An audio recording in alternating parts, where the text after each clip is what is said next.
Good morning, beautiful people in my phone. Let's talk about yesterday's football. First of all, let me rewind. How are you? Really, how are you? I struggled this morning. I'm just being completely transparent. This is how we are in the car. I struggled this morning. I kind of felt myself getting into a place of struggling yesterday, late night.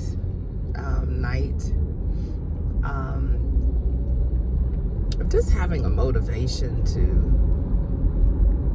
get up and be around people today. It was like literally I was debating if I was even going to go to church today. And when the debate starts the night before, I don't know if you've ever been there, but when the debate starts the night before, it's usually something the enemy is kind of wanting you to try to chew on and convince yourself that you don't need to go. There's nothing wrong with me.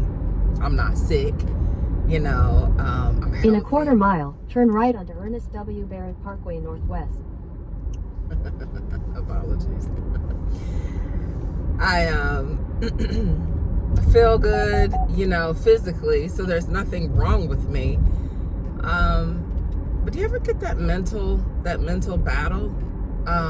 Especially when the weather starts getting a little bit colder. Seasonal depression is something that's very real. And I would have never categorized myself as one who, you know, battles seasonal depression, but it's like the older that I get, the more I really sense it and the more I see it as I monitor my moods during that time of year, this time of year. Anyway, so I pray you are well. I pray you are pushing through, if you are to push through, and get up and do whatever it is that you are doing on this morning.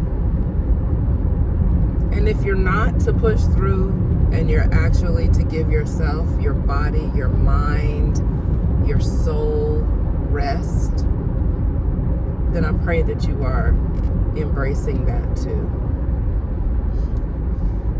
All right, now on to football. You know, October, let's just say this in general, because we're not just talking football. October must be the best month in any sports fanatics calendar. The month of October, you have Major League Baseball getting into the playoffs. You have the middle of the NCAA football season. You have NFL in full swing. You have the beginning of the NBA season. I mean, it's like a field day, and it's like, what am I gonna watch today? Take your pick. But my beloved Braves lost in a bad way in the first round of the wild card with the Phillies, and I don't know. They need to re-examine that format, if you ask me. How can you have the winningest record, you know, in the regular season and still even have to be in a wild card like that? I don't know. I question the format, semicolon. However, comma, the Phillies had our number from game one. And I don't know what happened with the Braves on that. I don't know what happened. They better figure it out. But this is the second year that this has happened like this. Of course, there have been other years in different seasons, but it's really disappointing. But they had a great season. Numerous records were broken and established, you know, through Acuna, Olsen, was it Maddie? great records were established, broken and made during this baseball season. So shout out to the Atlanta Braves. Even to see Ozuna, doing well, hitting pretty well. He seems to be doing well off the field. It was a great season. It really was, and I was fortunate to be able to attend several games this year, and there's nothing like that atmosphere at Truist Park for baseball.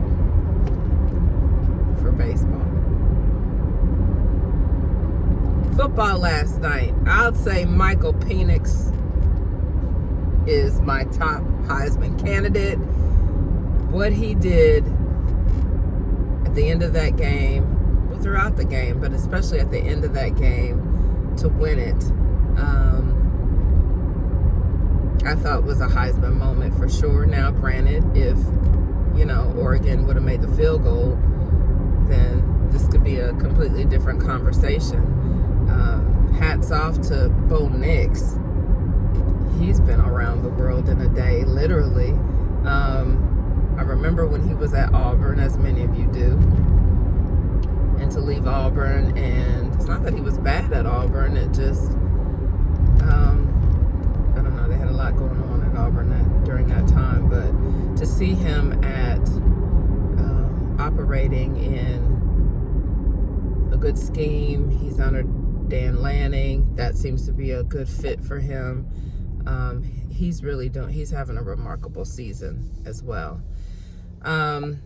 Let's go back to Friday night, because I fell asleep on that Colorado game because it didn't start. I'm having to get used to watching the Pac-12 now. The Pac-12 has a very late kickoff.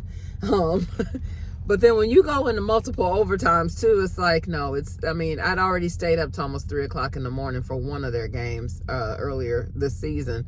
So I was asleep Friday night, but I saw the comeback happening. I saw it starting to really manifest in the fourth quarter. And I thought, oh.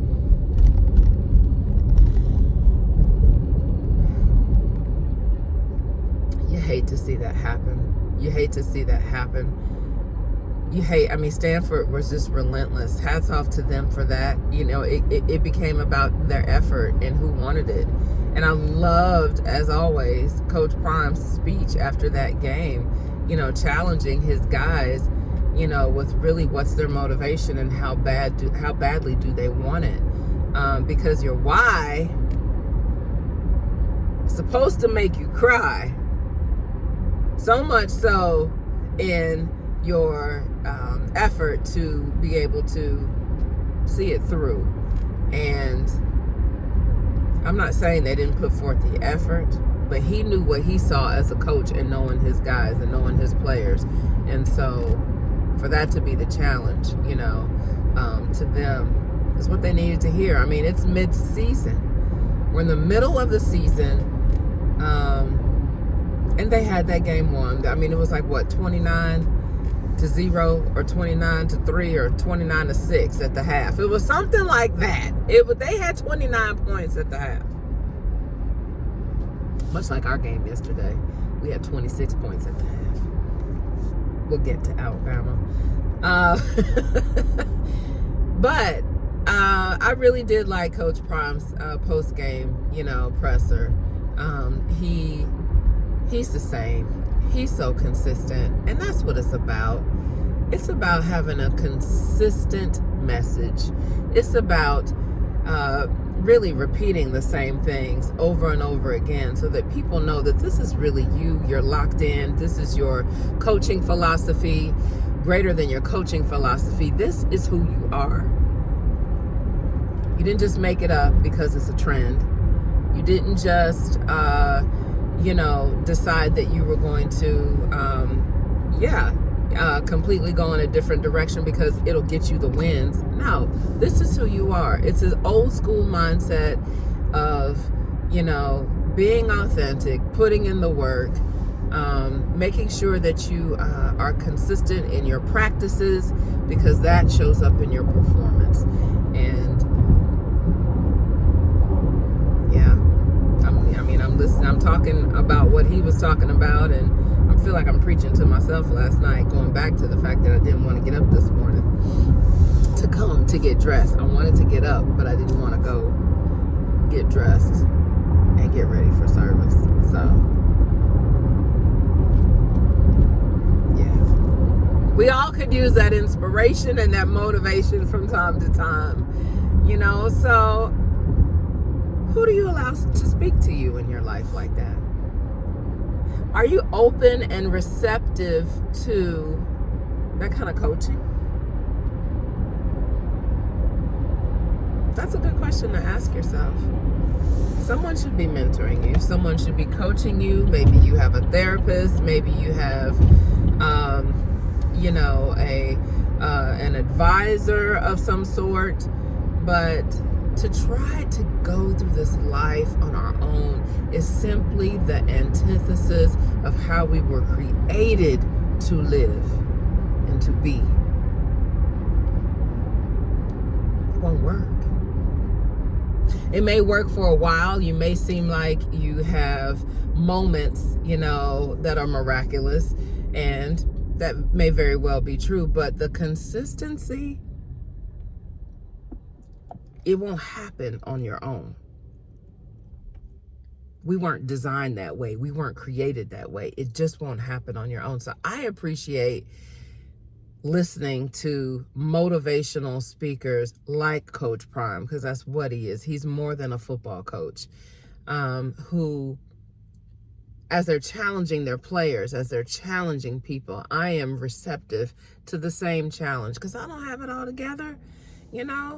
I'm gonna stay away from the person who acts like they do have it all together, because none of us is perfect. Not one. So, tough lesson for the Buffs, but I'm sure they'll bounce back. I was concerned about Travis Hunter just coming back, from a lacerated liver, coming back and playing both sides of the ball still, and then he played both sides of the ball all the way through double OT. Like, that was a lot. That was a lot.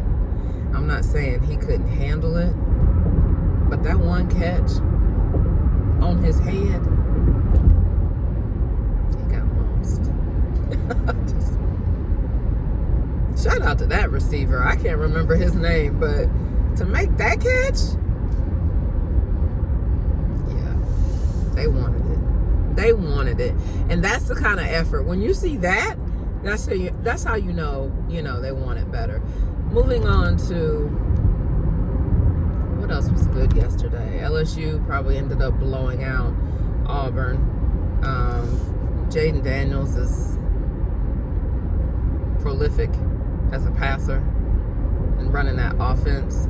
LSU's questionable areas really is in the defense, but because Auburn's offense is not what it needs to be, they had no problem with that in Death Valley at night. I know our game is going to be a night game in Death Valley. I already know. They haven't released a time yet, but I know that Alabama LSU game in Death Valley. Wait, it's not in Death Valley. It's not in Death Valley. It's in Tuscaloosa. Excuse me. Pardon me. I got my facts mixed up on that. They come to us this year because we played them in Death Valley last year. I think. I need to check that. It has to be in Tuscaloosa because that's the Black Alumni Weekend. And they wouldn't do that in Tuscaloosa if the game wasn't in Tuscaloosa. So, it's in Tuscaloosa. And Tennessee comes to Tuscaloosa? Because I know that was in Knoxville yesterday. Tennessee won yesterday as well. They beat Texas A&M. Oh, Jimbo. Jimbo. Jimbo. Jimbo. Jimbo. At what point do you think the Aggies are going to be ready to get rid of Jimbo? I'm not saying that they should. I'm just asking the question because I don't know how many years he's been there. I want to say this is about his 5th or 6th year there, but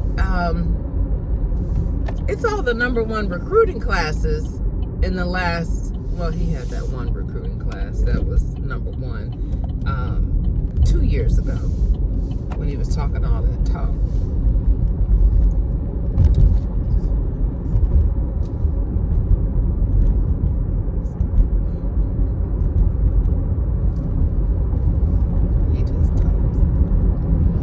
But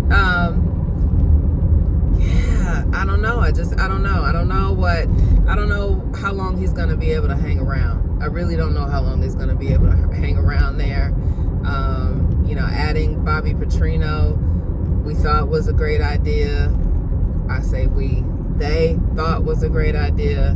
I mean, you got 2 offensive minds, gurus, I don't know. But Tennessee was excited about that win. As they should be. That's our next game. We got Tennessee next week. But let's talk about Alabama. Let's talk about Alabama football. Consistency. How about the lack thereof? We have played inconsistent football, I feel like, for the last couple of years, honestly. It's unexplainable. It's unexcusable. We have top talent who plays like they are distracted. We all know the distractions that are out here now for all of us, particularly star athletes. You have NIL. We have our beautiful, I say beautiful, very sarcastically, devices where we can check everything all the time. Anytime anyone mentions our name or is talking about our team, you can search it. You can find out what they're saying. It's always thrust in our face. The commentary now is just, it's a sea of commentary and pundits and analysts that are breaking down play, myself included. Because we all have a mic now. We all have a mic and we all want to use it, which is nothing wrong with that. But that's just more voices. That's more voices talking about the players and their play. So you're 17, you're 18, you're 19 years old. You're ingesting all of this. You're looking for likes and comments, and you're really trying to live off feedback. And and this is across the board. This is not just, Alabama football players I'm talking about. I'm talking about the student athlete across the board. I can't imagine the amount of pressure that they feel. I can't imagine the fragility of their mental state. It's a lot. It's a lot. And just as vocal as, analysts that actually have a show, a program, a pod, something are, the folks in the comments are just as boisterous and bold, if not more. And that is the part that if these young people are reading the comments, if they're checking their DMs and, fans are just blasting them, calling for all kinds of violence and just things that are absolutely just unnecessary and uncalled for. Ridiculous. How are these young people handling that? How are they managing that? How is that making sense? How are they to make sense of that kind of influx of negativity all at once every week. And then one week they love you and they got your name up for the Heisman, and then the next week they're crucifying you, calling you, calling for, you to be sat, benched, into the portal to go somewhere else. I mean, I don't know. It's just a lot for these young people. It really, really is. And I have concern about their mental health. Now, back to the University of Alabama, I know that they have a plethora of psychiatrists and psychologists, and I'm sure they're not the only school, but I know that they do, to work with the student athletes on past, present, and future mindset issues or traumas or, anything that could be plaguing them and stunting their maturation process, or moving to stunning their growth, even to move to the next level. So thank God that they're in place, but then they still can pick up their phone. They can leave the therapist and they can leave the psychiatrist and then pick up their phone and get sucked right back into it. So it's a lot. So I say all that to say all of these young people and older people are battling all of that. Okay. But the play on the field is what has been so inconsistent with Alabama football over the last couple of seasons. We will have an outstanding game, one game, like the way they played their hearts out in Aggie Land for Texas A&M last week. And then you come home, it's homecoming. It's an early kickoff. There's an eclipse in the second quarter. Like, there's all of these things that just were like, kind of setting us up for this to be a major trap game. And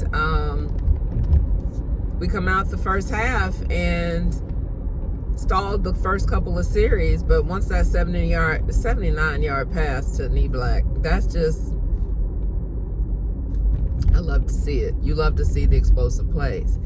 But explosive plays are just that. They're explosive plays. They're meant to be used, sparingly. That's not how you just gonna play football. Otherwise, your defense is not gonna have a chance to rest. So yeah, we can run the explosive plays. We got that down. Can we just run the football? And it was a tale of two halves. We had them 26-6 at the start of the third quarter, and then we only scored 3 points the whole rest of the game. What happened? What happened was Tommy Rees all of a sudden went away from what was working. Arkansas had not figured out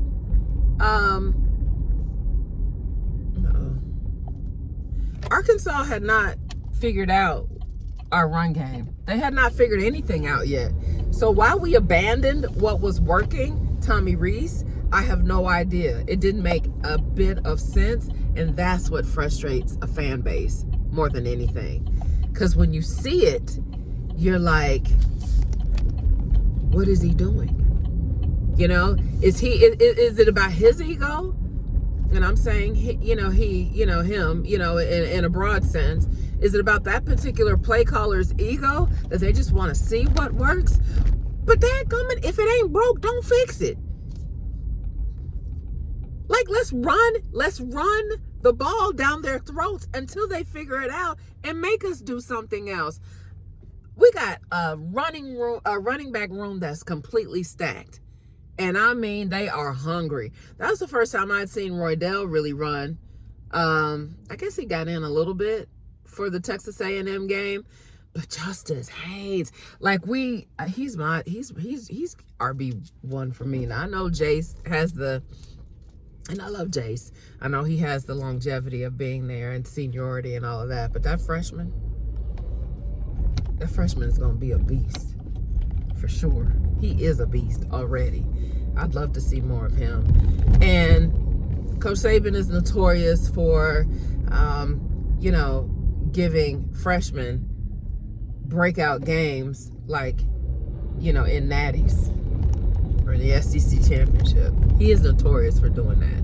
I remember Derrick Henry. The first time I saw Derrick Henry run, and it was one of those national championships against Clemson. I was like, where the heck is this dude been?